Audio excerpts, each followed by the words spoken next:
Hi, HRN listeners. We're celebrating our 15th anniversary, and we have a really fun campaign and an ask for you. This 15th anniversary tour is aiming to bring you closer to unique food and music experiences in some of the most exciting cities in America.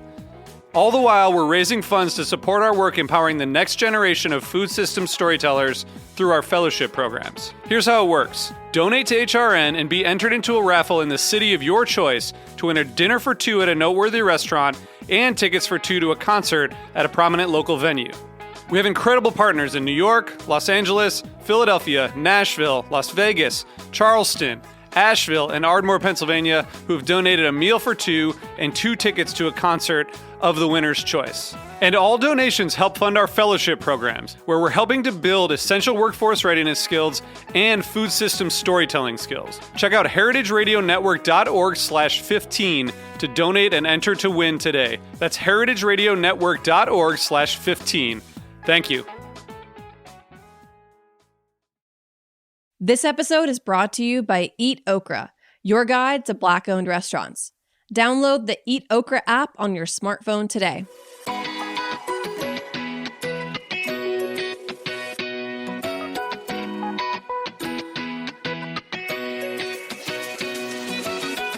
Welcome to a new episode of Item 13.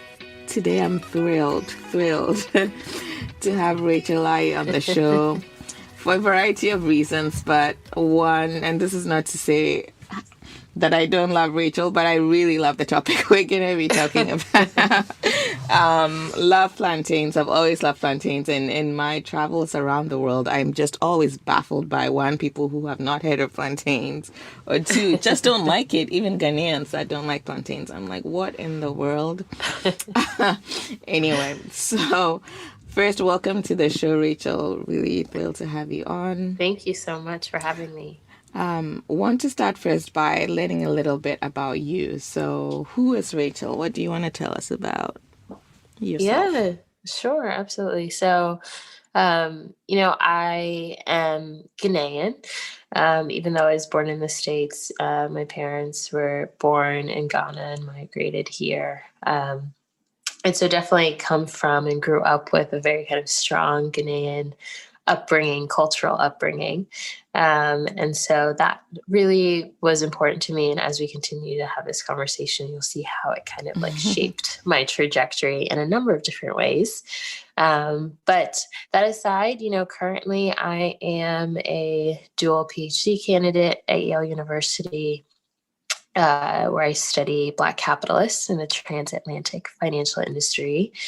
And also, I am the founder and CEO of Kelewele, which is all about plantains reimagined and really a cultural lifestyle brand, really focused on connecting the African diaspora through food, culture, and innovation while centering plantains in really innovative and creative ways.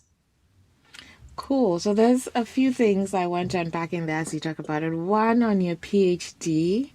I think we talked about this before when we met in New York, but maybe share a little bit about why you chose the focus, what you're focusing on in your PhD. Yeah, great question. Because it's really interesting, I think. Yeah. So when it comes to my PhD, that actually has a lot to do with what I was doing prior to grad school. Right out of undergrad, I actually started my professional career on Wall Street. I was at Goldman Sachs. And, it was happenstance. I would have never thought that I would wind up in the finance industry, but I did. And it was so kind of transformative for me, but also informative in terms of kind of the graduate studies that I've shaped out for myself now. And graduate school was always kind of something I thought that I would pursue, but I wasn't quite sure what my area of study would be. But while I was on Wall Street, I grew really interested in how Black financial professionals really kind of conceive of success in that space. How do they navigate that space where historically, of course, as we know, they've been marginalized? But then also there was this trend that I was noticing that for a lot of Black professionals who kind of see their place on Wall Street as one of kind of diminishing returns, where for whatever reason they don't feel valued or their skill set isn't kind of compensated as it should be. they were leaving and creating financial institutions of their own elsewhere, or kind of finding ways to kind of critically invest in the African continent. And, these folks were either diasporans or born on the continent and migrated elsewhere. And so that was a really kind of interesting phenomenon to kind of track. And I was noticing a lot of the folks who were returning to the continent were looking specifically at Ghana, and how they could think about transforming the financial industry there, and by extension, kind of the global financial industry. And so that, big research topic and all the questions that come with it shaped my research now. And even though it's, focused on finance and entrepreneurship, there's certainly a lot of parallels with my own entrepreneurship and the kind of work that I do with Kelewele, even though that's food and totally different, in some fundamental ways. Yeah. So that's actually a good sort of segue into then, like, how did you end up in the world of food? What was your inspiration to start Kelewele? Yeah. So as I was saying in my little kind of intro, growing up in a Ghanaian home, that was totally informative for the business, and I tell people my own plantain love story started when, as far back as I can remember, my mom making me kelewele, and I fell in love. And it's funny because, as you know, you can have ripe plantains that are naturally sweet and delicious. And I had such a sweet tooth as a little kid, and my mom would never let us eat like candy or things like that. So plantains were like the closest I could get to dessert. And I was just hooked and obsessed from that point as a little kid, and was always so excited to eat them.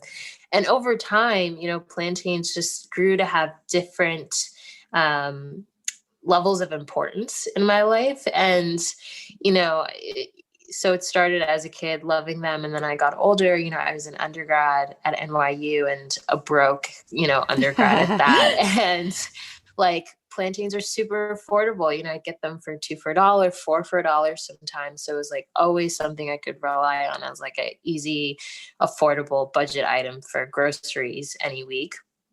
And then later on, I went vegan. Again, plantains became like a go-to vegan staple, both for like a dairy substitute and a meat substitute. And then later on, in starting my grad program, which is joint in African American studies and anthropology. And for me, being a cultural anthropologist, I got really interested in this question of culture and all the different ways in which cultural production takes shape in different societies, and food being one of the staple kind of cultural productions that we can turn to understand how people understand themselves individually and collectively. And so there's a whole narrative around how plantains became and are, at least for me, this symbol of the diaspora, because, I can be from Ghana, the next person can be from the Caribbean, the next person can be from Latin America, but we all have this kind of shared familiarity with plantains. And so I loved all of that. And so that's what kind of really inspired me to do something, because I felt like, plantains were more than just food. They were kind of symbolic of all these other things I was talking about, whether it be health or culture or identity. And so that's what really kind of put the fire in my butt to get going. But it really all started with just, my mom making them for me as a kid. That's so interesting, especially when you talk about this idea of the interconnectedness. Let me say that right. Interconnectedness of food cultures, especially around plantain, because as you probably know by now, I've mentioned it to the hilt over and over again, but I just have lived and worked around the world, actually primarily through my work in financial services. And one of the common threads for me, like everywhere I go, is looking for plantain. Like, it's literally the thing I look for. Not even kidding. Like, everywhere I go. And that's amazing. So that for me is like my connection to the idea of home when I'm living and working abroad. And then two, just my connection to other people and the places that I go to, because of the different ways in which they they treat or they view plantain as part of their food culture, right? And so Right. being in South Africa, and I've shared this on the podcast before, I was just blown away, one, by the fact that South Africans don't eat plantains. So They're not a staple. You yeah, got to really look and for them if you I can had find them. to, and it was just this, like, I remember Sundays, I'm literally like going around, and Johannesburg is spread out. If anybody's been to Johannesburg, it's super spread out. And so I'm calling grocery stores. I'm calling grocery stores across Joburg to see, because I'm like, okay, I have the whole day. I'm gonna go wherever I can find it. And I Yeah. remember specifically one story. I'm probably going over time here, but I remember the story one time I went to a grocery store where I finally had found plantains. I was like literally filling my grocery basket, and luckily they were Wow. like green. So I was like, okay, this is gonna They'll I can last. get as much as I want, and it will last. Um, So I'm like loading up my basket, and then this older South African woman comes to me and says, "Oh, like, why are you getting all these plantain, like, little girl, like, if people have met me in person, I'm small in stature." And so she's like, "Oh, little girl, why are you getting all these banana, she said bananas." And I was like, "No, these are not bananas, these are plantains." She's like, "What are plantains?" And I'm like, "Oh my God." And so then I describe it to her, and I yeah. explained the different things you can do, and she was so fascinated, like her eyes open wide. I'm like, "Oh my God, I can't believe I'm having to do this on the African continent." But yeah, Right. Right. that's just Wow. always been so interesting to me. And then even like when I lived in Joburg too, like I had a lot of friends from East Africa who then would have this conversation about whether they are cooking bananas or because they have a different Mm, view on what that is. So it's mm-hmm, always mm-hmm. interesting to me, and just spot on in terms of your experience and how that ties into what I've seen and Right. experienced around the world. Oh, I love that. I love that story. I'm plantain freak. So. A woman after my own heart. So like, you inspired by this, by your your personal and lived experiences, the things you're learning through, your education. What Mhm. There's a lot of us who, like, I'm interested in this or that, but then don't actually go forward and do anything about it. So what, I know you said it lit a fire and you, like, what pushed you to say, okay, I'm actually gonna do this and actually physically start doing, and then Yeah. how did you start? Like, what were the things Yeah. that you did? Yeah. Yeah. That's a great question. I think for me, it was actually friends. I think Mm. maybe my friends just got tired of me talking about it for so long, because I can remember a distinct conversation I was having with a friend of mine, in the spring of 2018. And he's like, you really should just do it. Just start. And it was just like a light bulb clicked. And I was like, you're right. I should just do it. It just sounded simple at that point. I think leading up to it, it would be this kind of nagging idea, but it seemed so cumbersome. And I was like, okay, maybe later, maybe later. But for some reason at that point, everything kind of aligned. And I was like, okay, I think this is time. And so how it started was very small, just by creating different dishes, which I was already doing, but this time around, I was more diligent in kind of writing down my recipes and being very kind of methodical and just writing everything down and archiving everything. And I had a first event. It was like a super small kickback in my apartment, and I called it a plantain kickback. And it was maybe like 8 or 10 of my friends that came. And I just kind of showcased a bunch of the different dishes that I had been working on. And, everyone loved it. We had a really great time. And, this speaks to like my poor sense of like scale, because I had that tiny event in my Brooklyn apartment.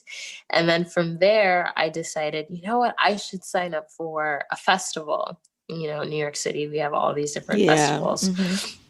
And so the International African Arts Festival has been a staple festival in the community for many, many years now. And it's a 4-day festival. And it's 4 consecutive days, starts at like 9 a.m., ends at like 10 p.m. every day. And I was like, I can do this. I can. All 4 days? Yes. Oh my God.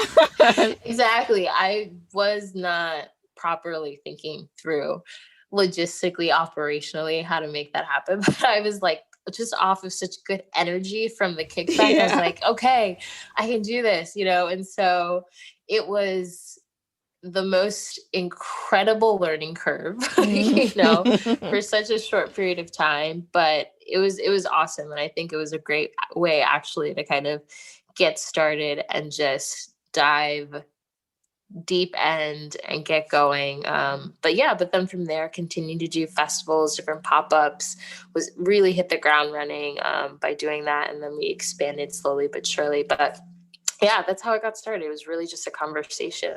It's time.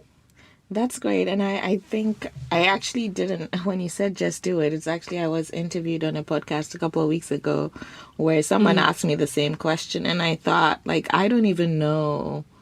I hadn't thought about it in a really long time. And then I said, it was a just do it thing too, right? So it was just do the first, take the next step and the next step. Like I thought of an idea and I just did it. And then based on that, sort of tweak stuff and then, okay, I can do X, Y. And then it just sort of grew, right? So sometimes you don't need to have like all your T's crossed and your I's dotted. Exactly. You just need to take that first step and then things just will sort of fall where they may. Exactly. So let's talk now, before we go on break, about your product line, all the amazing, because if you guys go, and we'll share this in the show notes, where you can find Kelewele and all that, but especially on their Instagram page, like don't go onto that page hungry. You're going to see so many delectable things, some of which you will even be surprised are made out of plantain. So I want to talk about all the different offerings that you've sort of created over the years. And then especially your latest one, especially, which I'm most excited about, plantain wine. But let's start with like the baked goods and the ice creams and whatnot. Yeah. So as you'll see on the website or on our Instagram, our creations really span the gamut from beverages, entrees, appetizers, kind of big plates, desserts, literally anything you could think of. We've probably made with plantains at this point. And certainly I think our sweet treats have been our kind of most fascinating items, for kind of for really the long span of the time we've been in business, but especially our plantain ice cream, which, the base of that is our plantain milk. And it comes in a number of different flavors. And it's also my favorite product offering when people ask, and not because of the taste, because all of our products taste really delicious, but really because it just took the longest time to get right. Because anyone who knows kind of vegan ice cream, oftentimes people will say, oh, does it taste like regular ice cream? Or, the consistency, texture, it has a weird kind of aftertaste.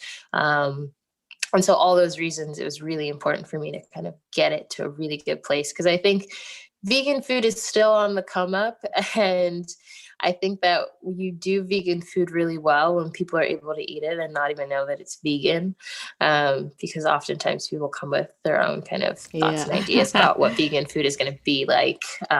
Oftentimes not the best impression. So that was really important. And so the ice cream is definitely a popular one. For a number of our restaurant partnerships, they also carry our plantain cookies, chocolate chip cookies, our plantain brownies.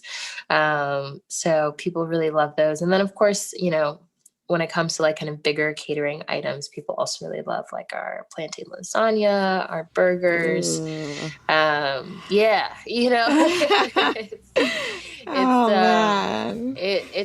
It's pretty crazy, but really all delicious. Oh my gosh, that all sounds so good. I'm so bummed.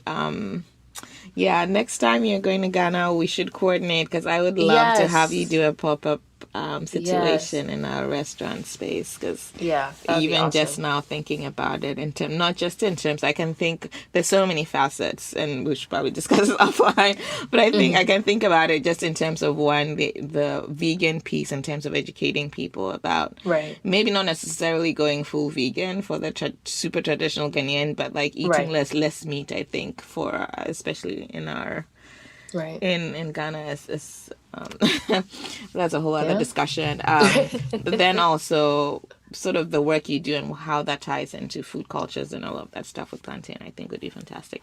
Yeah. One product I want to talk about before we go on break really quick. This is plantain wine. So this is the one Yes. thing with COVID. So like I literally pre-COVID, I was probably in New York like once a quarter. Like I'm in New York quite a bit, and so one for personal reasons, and then also just because the plethora of food options is just out of this world, and I get to try and meet cool people like Rachel, and then I also get to try different types of foods and whatnot. And so this is the bummer about COVID. It's like I can't even get to places Yeah. to try. I've interviewed a few people for this season who are based in New York that I hadn't heard of before the season started. And I'm like, man, and it doesn't look like things are gonna I let up know.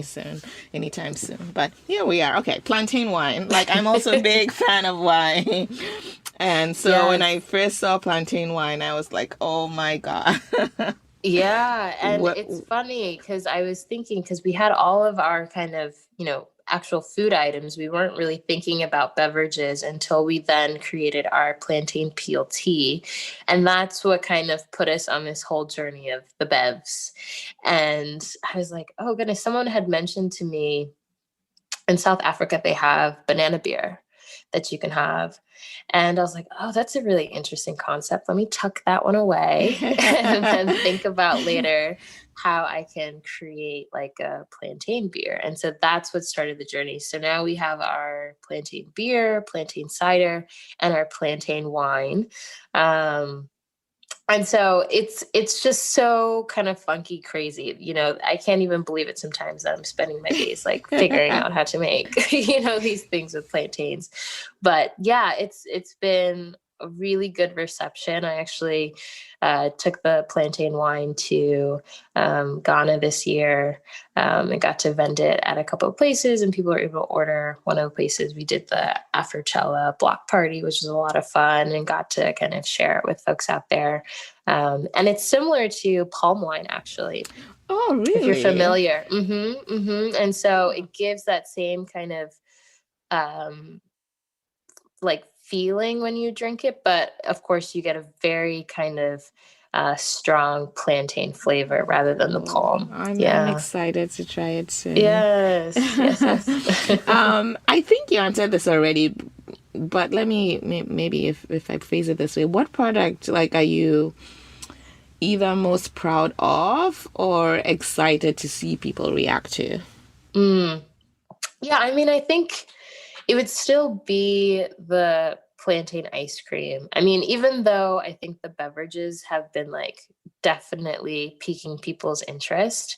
Um, Again, I'm just kind of a sucker for the ice cream because I remember all of those nights where I was up just like trying to perfect it. So it's like really my baby as opposed to the other products, which, I care for and love, but the ice cream has a special place in my heart. And I think that, especially in this time where you see within the frozen dessert industry, there's, again, the vegan ice creams on the rise. You see even like a Ben and Jerry's having a vegan option.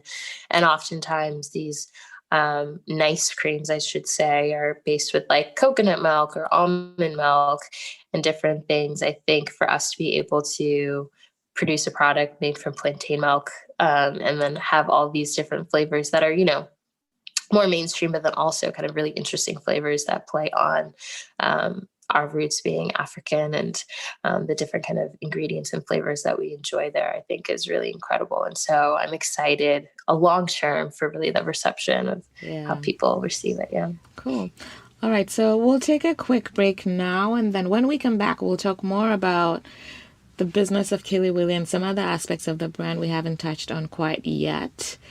And then we'll wrap up with the rapid fire segment. So you're listening to Item 13. We will be right back.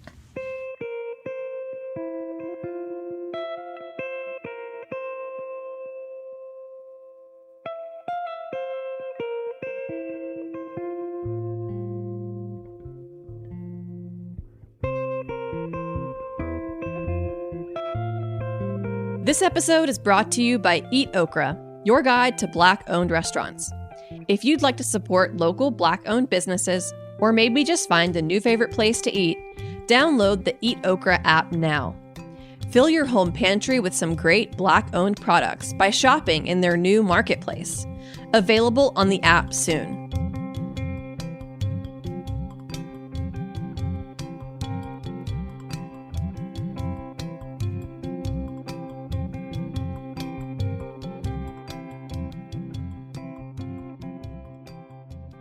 So we're back from the break. We've been talking to Rachel, all things Plantain and Kelewele, her interesting background in terms of her journey to getting here, and then all of the different delicious things she does with Plantain. Now I wanted to talk a little bit more about the business itself in relation to like your background and experience. So one, just this idea of running a food business in like New York, that, which I think is a mecca of food, and also juggling it with being a student, right? So being a Ph.D. Like I think we talk about all these great things you're doing, but not in the context of the fact that you still also have to, fulfill your responsibilities as a student. So I wonder how you juggle all of that, because there's a lot of people I speak to or have come in contact with or experienced who have really great ideas or who start something and stop, and I'm talking specifically in the African food space because of their other commitments and trying to figure out how to juggle it and all that. And some really, really great ideas, but just don't come to fruition. So I want to talk about your experience to give people a sense of what that's like, and then maybe some ideas for being able to juggle. Yeah. It is not easy. And to this day, because people ask me the balance question all the time. And, I'm still on that journey of kind of figuring out how to do that really well. Because, I think some days I'm a really great student and I'm able to put a lot of focus and prioritize my energy into, my fieldwork and the dissertation. And then other times I'm a really great entrepreneur and like Kelewele is really thriving because I'm putting all the energy there. And so, but that doesn't always work naturally, because whenever you're paying attention to something, that means you're not paying attention to something else.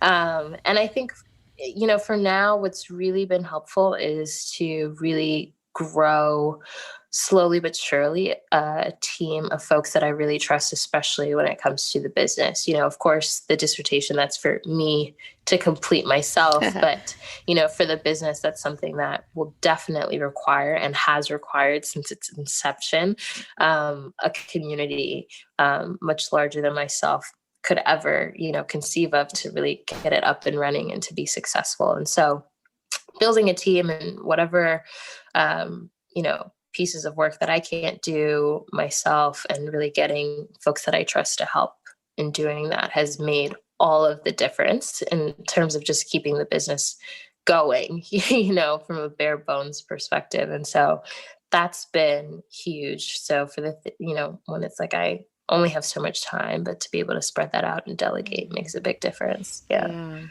Yeah, I think that's really key. That community piece is really key, and even starting to delegate, which I'm learning or relearning over the last few months. I've brought on a couple of people, which has been great. Yeah. In that, then it allows you. I hesitated for a long time, and I don't know. It's part of the type A, and I like really want to be in all of the details. But at the same time, I've just discovered how much time that frees me up to focus on more strategic. I hate this term, but it's just my business background. More strategic parts of the business, versus trying to just chug along. So, one question I wanted to, although it sounds almost what's the word? Not cliche at this point, but I wanted to get a sense of, especially because New York was, or maybe still is, sort of in some ways the epicenter of some of the COVID outbreak in the U.S., let's say, like how that impacted you and your business in the last year. And I guess, in the last year, I suppose.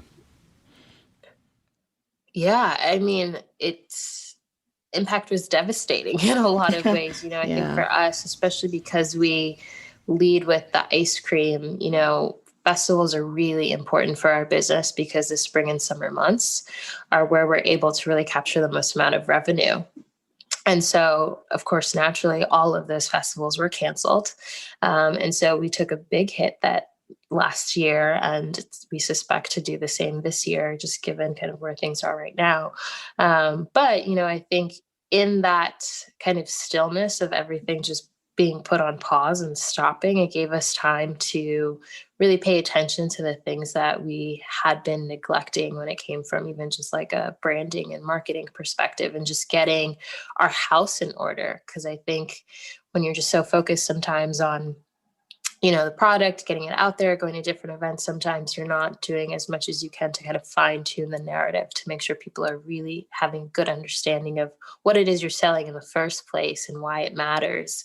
And kind of the things we were talking before around culture and foodways and why that is so integral to the business. And so it gave us time to kind of take inventory of what we were doing well, what we weren't, and where we could really improve. So that was kind of the silver lining of last year and, the onslaught of COVID for us. And it also gave us time to kind of pivot and, introduce new products that we otherwise wouldn't have had the time to do, like the cookbook. That was like our really big I wanted signature. to talk about that next, actually.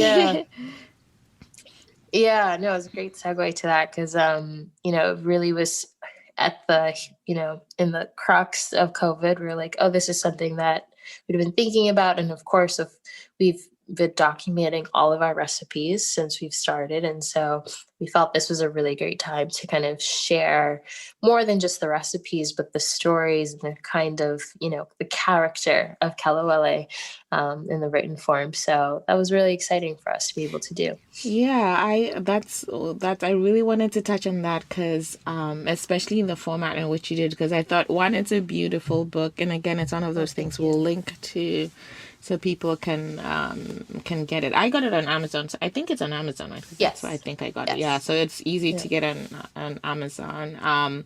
But it's a beautiful cookbook, and outside of the great pictures and recipes, I really like the way different stories are sort of interwoven into the experience of the cookbook. So it's very well done. Did you have to redo or create new dishes for the cookbook, or? We did some fine tuning, but all of those recipes were kind of staples, at least for me, that I was always kind of working with. But you'd be at least for me, I'm surprised, when you're kind of putting a book together, you got to be very particular with, the, measurements and everything. And so there was a lot of fine tuning that went into it for sure. Yeah, and you self-published, did you? Yes. Okay. Yes. Yeah. Okay. It was interesting because, it's like when I started it, of course, I had no idea about book publishing. And funny enough, it's like I always thought my first book would be an academic piece because naturally, being in academia. But funny enough, it was a cookbook. And I was like, what am I doing? How am I doing it? And so got some feedback from some friends. And I just felt like, what, I think self-publishing is the way to go for this first book to see how we do. And just kind of share it with the world and share it with our community. And then we'll kind of iterate from there. But yeah, it was definitely just like a journey of doing something totally different, left field for us, and seeing how it landed. Yeah, no, for what it's worth, it's a great book. Thank you. Yeah. I very much enjoyed going through that. Awesome. Okay, so you were recently in Ghana, right? Yes. From Instagram stalking you're in Ghana. And I was just curious because one, you had a lot of pictures of plantain, and wanted to check in to see if you had any new insights or aha moments about plantain, or how you'd like to even approach Kelewele going forward based on your experience being in Ghana this time around. Yeah, no, that's a great question. I think, for us, it's not just about having Kelewele in the States because, for me being Ghanaian and having the business, I mean, it's named Kelewele, which is a Ghanaian food even. So it's really important to get back to the continent, specifically back to our Ghanaian roots and have the business engaging in that way. And so, we started last year actually, and was one of the official food vendors of Africella. We came back this year and did the block party. But it's been interesting, even in these 2 years of getting the business back to Ghana, the reception has increased. And it's fascinating because the first time we were there, people were like, okay, well, your name is Kelewele. I'm expecting you to have Kelewele. And, and then it's like when you tell people you have plantain ice cream, it's like, what are you talking about? And I mean, of course we have our staple Kelewele, but like the whole point is innovation and these other pieces. And so people are kind of like hesitant. You're talking plantain ice cream to them. They have no idea because they've never tried that before. So there was a whole education piece that was going on, not only just about the business, but about all the different things you could do with plantains. And then there's the piece around kind of health and introducing new ways to kind of eat food where there's no meat or dairy involved. And so then we come back next year and it was like a really beautiful thing to see some people just coming up to us and saying, oh, we heard what you're doing. This is awesome. Like, let's try the plantain wine, and so I think people were kind of somehow or another kind of catching wind of what we were doing. So that was reassuring in its own way. But I'd also just felt kind of like an easier process. There wasn't as much of a kind of barrier to entry to kind of engage people on this, what at the time, the first year we went, felt like a really foreign idea for some of the folks we were kind of engaging. And so I think that the lesson there that just left me feeling kind of really excited about the potential for the kind of work that we're doing, in a Ghanaian context and an African context, and the scalability of that to provide kind of innovative, healthy foods that's really predicated on African superfood already.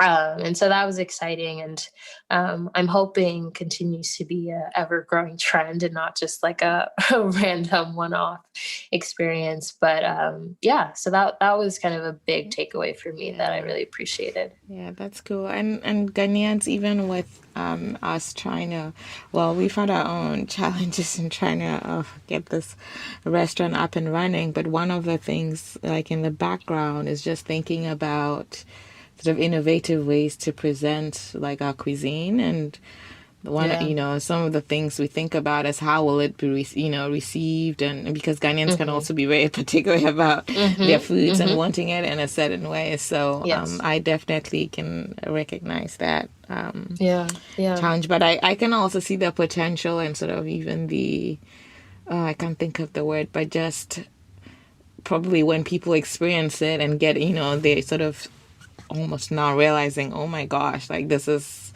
cool, interesting, different way to explain. I'm looking forward to that part of the journey for sure. Right. So what's next for Kelewele for this year and beyond? I know you're fundraising for a food truck, right? Yes. And so this year is actually a really exciting year. And you're actually the first one for me to kind of officially announce it too. You're getting some new news here. So, as you know, we are fundraising for the food truck, and that's slow and steady, and we'll continue to do that. But something that we're really excited about, and we just signed the contract for actually, is a partnership with DeKalb Market Hall. Have you been there in downtown Brooklyn? No, I've seen it, but I haven't. I'm familiar, but I haven't been in there. Gotcha. So, I mean, you're familiar with downtown Brooklyn, though. Highly trafficked, a lot of folks. And so there's a really awesome market hall downstairs of like the major City Point building. And so we've signed the contract. So we'll be one of the food vendors. Oh my gosh. In that space. Congratulations. Yes. Thank you. We're That's super amazing. excited. Yeah, because we'll be there, and some of our buddies, like Taranga is one of the vendors there. Yeah. Oh, Local so that's why Merger. they're going to be. I knew that they were going to Brooklyn, but I didn't know Yeah, where. yeah, yeah, yeah. So they're Okay. at DeKalb. Yeah. So we will be there starting July 1st. Yay. Yeah. So we're super, super excited. And of course, we're going to keep fundraising for the food truck, but it's something that we'd hope to get going this spring, but it looks like just kind of in terms of the speed in which we're raising funds, it might have to be a next year play. So this, I think, it gives us a really good opportunity to continue to build engagement, exposure, and then kind of can continue some of our other goals as we go into the next Oh, year. that's But exciting. July. Okay. yeah, I I hope know, right? Fingers crossed. I'm like, I hope somehow, some way, the world changes and I can at least travel and, safely Yeah, get some good food out in yeah, Brooklyn. Oh, that's yeah, amazing. Congrats. That's yeah. a big deal. Thank you so much. Yeah, you and I Yeah. both really praying that come summer, Yeah. we're at a very different place. Yeah. But yeah, so we're super excited about that, and now we're in the just grind mode of getting, Yeah. our ducks in a row with that opportunity. But yeah, so that's going to be huge for us. That's amazing. Actually, this just popped in my head as you talked about the slow raising funds for the food. Have you heard of I Fund Women? I have, and we've applied for Okay. grants in that space. It's something we continue to do. I think at Okay. this point we're like, everyone has Yeah. to know of us at this point, just given how Yeah. many grants we've applied for. But still on that journey of Okay. applying for grants and, really getting in Cool. front of as many organizations Yeah. as we can. Yeah. All right. Awesome. Okay. So before we transition to rapid fire, can you let people know where they can find you online, social media? If they're in New York, how can they get Yes, some of the yes, good yes. goodies? Of course. So if you're in New York and are interested in ordering, the best way to do that is through our website, kelewelenyc.com, and you can submit an order request. You can check out our menu, submit an order request, and that is for pickup in Brooklyn as of now. We do plan on offering some kind of delivery options between now and when we launch at DeKalb, so look out for that. But for now, it's just pick up in Brooklyn via order request on our website. Otherwise, you can, if you're out of New York, we don't do kind of shipping yet of our products, but you can definitely still engage us by ordering the cookbook via Amazon if you want the paperback, or you can reach out to us via our website for the ebook version, which is a bit discounted as well. So for those who are out of state, you can still engage with us that way.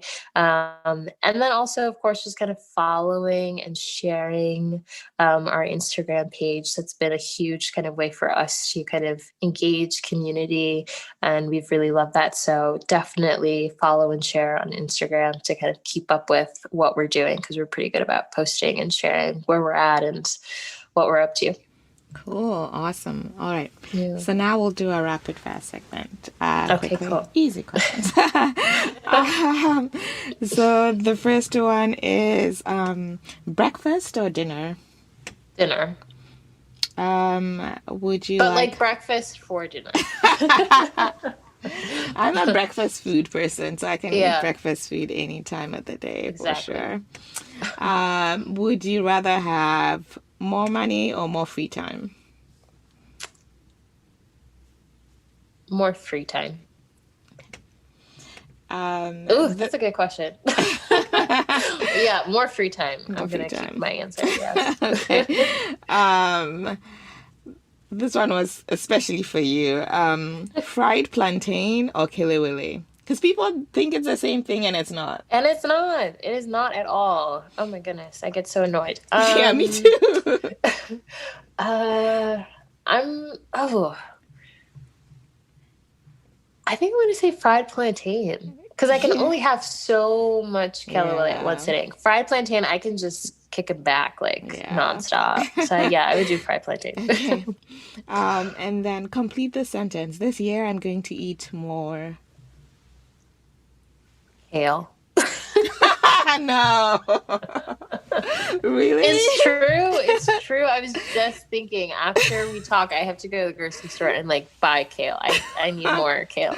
Oh my gosh. Okay. That was totally unexpected. Okay. I actually, if you thought I was going to say plantain, because I actually really limit my intake just so I can preserve my love for them. So I don't eat them actually all that often, even though I prepare them every day. You know, I have to watch it. Okay. And then lastly, well, what would you do if you knew you could not fail?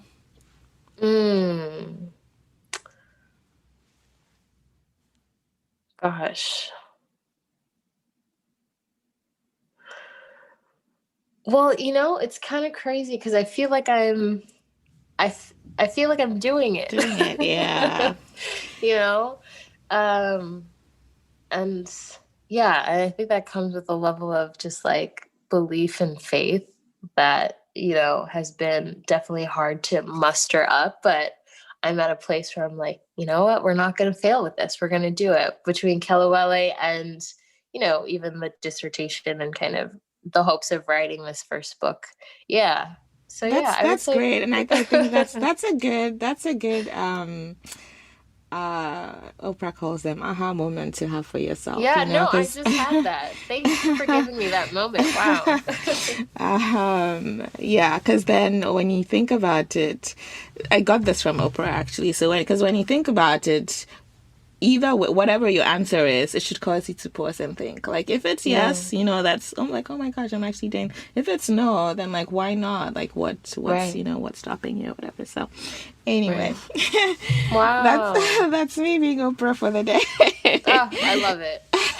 All right, so this was so great. This is I mean, when we started the conversation, I hope you guys couldn't tell. Like I've just been exhausted and tired, and Rachel also has been under the weather, but I had such a great time. Like I feel like my energy's up. Yeah. Although I'm still gonna go take a nap. I was gonna say still go to bed. But it's been such a pleasure chatting with you. I wish you nothing but the best. I follow your story very closely. I'm excited for the things that you will do both here stateside and then back home in Ghana. And then fingers crossed I can be in New York this summer at some point. We're going to make it happen. We'll see how that goes. But thank you. Yes. Thank you so much for having me.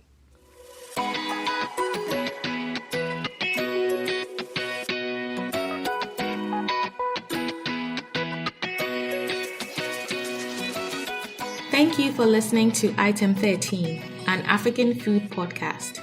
If you like the show, please subscribe, rate, and review us on your favorite podcast app. To keep up to date, follow us on Instagram, Facebook, and Twitter at Item 13 Podcast. Item 13 is powered by Simplecast. Thank you for listening to Heritage Radio Network, food radio supported by you. For our freshest content, subscribe to our newsletter. Enter your email at the bottom of our website, heritageradionetwork.org. Connect with us on Instagram and Twitter at heritage_radio. You can also find us at facebook.com/Heritage Radio Network. Heritage Radio Network is a non-profit organization driving conversations to make the world a better, fairer, more delicious place. And we couldn't do it without support from listeners like you. Want to be a part of the food world's most innovative community? Subscribe to the shows you like, tell your friends, and please join the HRN family by becoming a member. Just click on the beating heart at the top right of our homepage. Thanks for listening.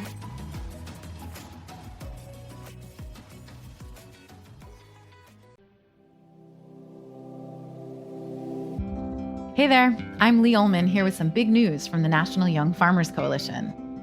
We're partnering with Heritage Radio Network on a special season of The Farm Report. It's all about what's happening with the Farm Bill and how it impacts farmers and eaters. I am growing diversified vegetables on land that's been in our family for 150 years. And so with the pandemic, gentrification, property values going up, we had to sell the land and we lost it. Join us as we uncover the untold stories behind this massive piece of legislation that shapes how we grow our food, what we eat, and so much more. The problems we have had, those are things that come from earlier Farm Bill and USDA policy, right? Like Earl Butts, get big or get out. It's my responsibility to know not only what I'm eating, but then like how that all came to be. And realize like, wow, like this piece of legislation, all this money, like it's technically something that I support as a taxpayer. While Congress debates the next Farm Bill, this is not just an invitation to listen. It's a call to action. Be part of the conversation. Subscribe to the Farm Report on Heritage Radio Network, wherever you listen to podcasts.